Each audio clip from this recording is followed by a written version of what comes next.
Alright, to get started on these duffels, first thing we're going to do is make the pockets, and I'm going to teach you a different way of finishing these than we've done before, and it's an old-fashioned thing called pinking shears. Your mother probably used these, or maybe your grandmother, to finish seams, and it is a very good seam finish. It keeps fabric from raveling and fraying, and it doesn't create any bulk. So you don't need a serger, you don't need a sewing machine for this step, you just need pinking shears, and I like that to finish some of these pocket edges. Many of them get turned under and stitched in place, so it's nothing that you will ever see on your bag.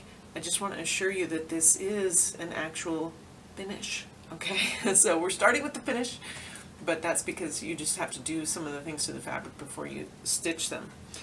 So here I have my facing piece for the pocket that has a flap, and on that one I'm just pinking the bottom edge. So pinking is just cutting with these pinking shears, cutting off at the very edge of the fabric. So instead of a straight edge, we now have a zigzag edge. Hopefully you can see that. So on that pocket, that facing, just the bottom edge. Then here's the pocket itself that the facing will get stitched to on these top edges. So those will be stitched and finished.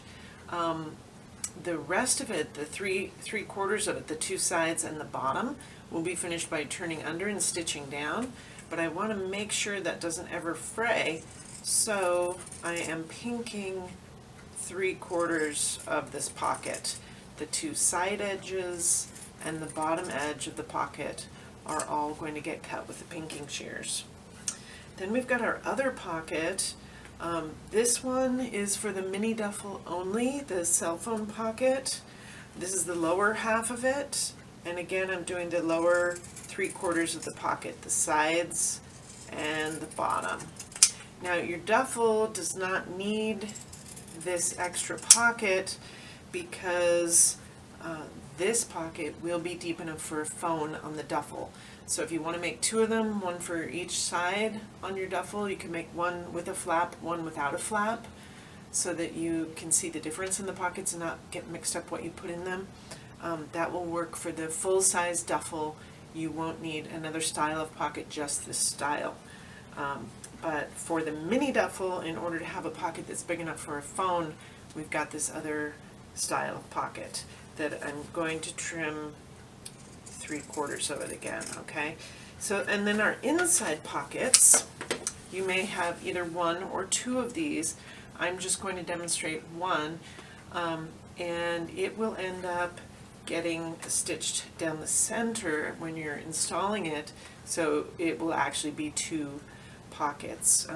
But again, the 3/4 of it will be turned around to the inside and stitched down, and so to make sure that doesn't ever fray, I'm going to pink 3/4 of it, the sides and the bottom.